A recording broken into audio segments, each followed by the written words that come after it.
Assalamualaikum warahmatullahi wabarakatuh. Selamat pagi, salam sejahtera bagi kita semua. Apa kabar seluruh mahasiswa? Kami berharap semoga semuanya dalam keadaan sehat.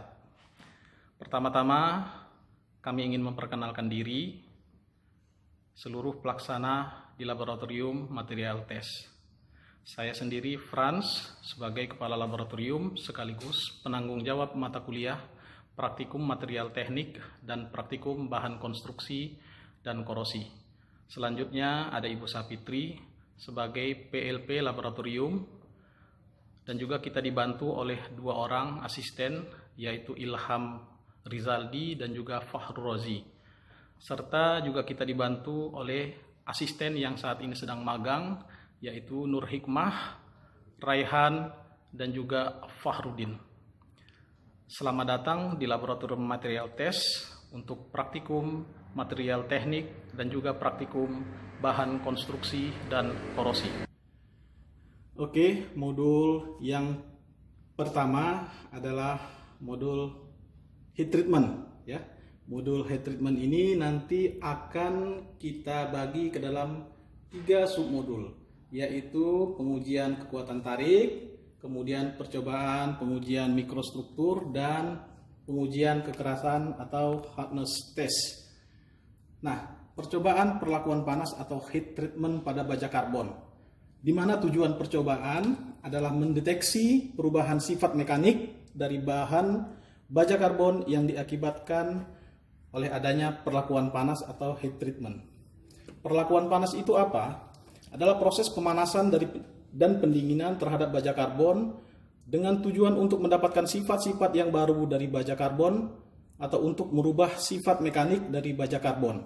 Pemanasan dilakukan pada temperatur 50 sampai 100 derajat Celcius di atas titik kritis atau critical point. Perlakuan panas pada baja karbon ini terdiri dari beberapa jenis. Yang pertama, mengeraskan atau hardening, kemudian menemper atau tempering. Yang ketiga adalah melunakkan atau annealing, dan yang terakhir adalah menormalkan atau normalizing. Percobaan yang berikutnya adalah pengujian kekuatan tarik atau tensile test.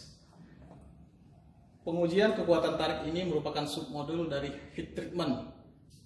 Tujuan dari pengujian tarik adalah menghitung yield stress, tensile stress, elongasi stress pada suatu benda, putus dan pengurangan luas penampang dari bahan percobaan dengan memberikan beban regangan secara perlahan. Apa itu percobaan pengujian tarik? Adalah salah satu pengujian sifat mekanik bahan metal, di mana pada bahan percobaan diberikan regangan dengan perlahan sampai bahan tersebut putus. Percobaan ini dilakukan dengan menggunakan alat ini, yaitu Universal Testing Machine, atau biasa orang bilang mesin uji tarik. Apa yang bisa dilakukan di mesin pengujian tarik ini? Yang pertama adalah kita dapat melakukan percobaan elastis atau elasticity, kemudian percobaan plastis, kemudian mendapatkan elongasi dan penyusunan luas penampang. Selanjutnya, pengujian struktur mikro daripada logam. Pengujian struktur mikro ini merupakan submodul juga dari pengujian heat treatment, di mana tujuan dari pengujian ini adalah dengan menggunakan alat mikroskop, struktur permukaan logam dapat kita lihat setelah permukaan dari logam yang akan diuji tersebut dilakukan proses terlebih dahulu dengan menggerinda sehalus mungkin, dilanjutkan dipoles dengan menggunakan larutan poles alumina, dan kemudian diecan dengan campuran asam nitrat dan alkohol. Struktur mikro dari logam adalah suatu sifat dari logam yang dapat merupakan ciri dari logam itu sendiri. Bentuk struktur dari logam ini dapat dipengaruhi oleh komposisi dari logam dan perlakuan panas yang kita berikan. Pengujian kekerasan atau hardness test juga merupakan submodul dari proses perlakuan panas atau heat treatment proses. Tujuan dari percobaan ini adalah agar Anda dapat menggunakan alat uji kekerasan dan dapat menguji kekerasan dari bahan logam atau metal. Apa itu kekerasan atau hardness? Adalah daya tahan atau daya hambat suatu logam terhadap penetrasi atau penekanan. Penekanan benda keras. Percobaan dilakukan untuk menghitung daya tahan suatu logam terhadap percobaan plastis atau plastis deformation. Pada lapisan dekat permukaan bahan logam. Yang akan kita laksanakan ada dua metode yang kita pelajari, di antaranya micro hardness Vickers, kemudian Rockwell hardness. Kekerasan Rockwell itu apa? Yaitu kekerasan dihitung tidak dengan diameter identasi, tapi adalah dihitung dengan kedalaman identasi atau penekanan. Kemudian micro Vickers hardness atau kekerasan micro Vickers, yaitu percobaan kekerasan mikro, biasanya digunakan untuk percobaan kekerasan dari spesimen yang tipis atau yang kecil, menggunakan beban yang lemah yaitu sampai 20 gram, dan diagonal identasi dihitung dengan menggunakan metal mikroskop. Selanjutnya adalah percobaan korosi dan anti korosi, di mana tujuan dari percobaan ini adalah untuk menentukan laju korosi dari beberapa bahan metal dan anti korosi dari bahan metal. Terdapat dua tipe korosi. Yang pertama adalah dry corrosion, kemudian yang kedua adalah wet corrosion. Bentuk dari korosi itu biasanya ada tiga, yaitu general corrosion, local corrosion, kemudian korosi oleh aksi dari sifat mekanik.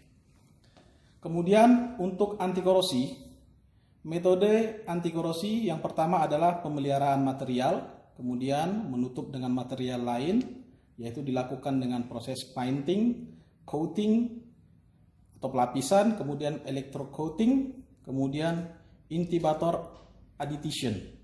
Yang ketiga adalah dengan metode electrical anti-corrosion atau protection yang dapat dilakukan dengan anoda protection, kemudian katoda protection. Baik, untuk percobaan korosi dan anti korosi ini, percobaan pertama adalah pengujian kecepatan korosi dengan metode atas terjadinya kekurangan berat setelah terjadinya korosi atau weight loss. Yang pertama adalah carbon steel dan bahan metal lainnya, yaitu aluminium, tembaga, kuningan, stainless steel, dan baja karbon. Selanjutnya, percobaan yang kedua adalah pengujian potensial dari beberapa bahan metal, di mana pengujian ini yaitu menghubungkan elektron potensial bersama dengan pH. Korosi dari bahan metal dan air atau larutan adalah dasar reaksi elektrokimia. Hubungan keseimbangan juga ditentukan oleh elektropotensial, pH, aktivitas dari bahan metal yang akan kita uji. Percobaan yang terakhir atau yang ketiga adalah pengujian laju korosi berdasarkan volume gas yang dihasilkan dari proses korosi.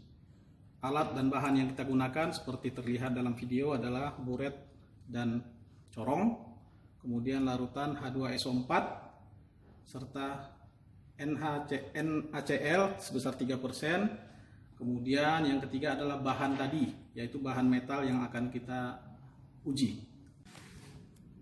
Berikutnya adalah modul pembuatan material komposit. Tujuan daripada pembuatan material komposit adalah untuk mengetahui manfaat dan kegunaan dari material komposit serta cara pembuatan material komposit. Apa itu komposit? Dasarnya adalah gabungan dari beberapa gabungan dari beberapa bahan atau material dalam skala makro. Contoh komposit alami yang ada di alam adalah kayu atau serbuk kayu yang merupakan gabungan serat lelulosa dalam matriks lignin.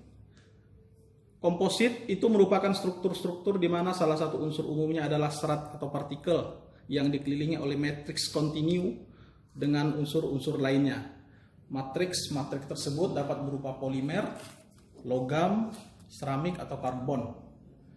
Tujuannya adalah untuk memberikan sifat yang sangat khusus ya pada permukaannya itu, yang pertama kekuatan tariknya cukup tinggi dengan serat tanpa perlakuan, kemudian modulus elastisitasnya sangat tinggi, serat dengan tanpa perlakuan.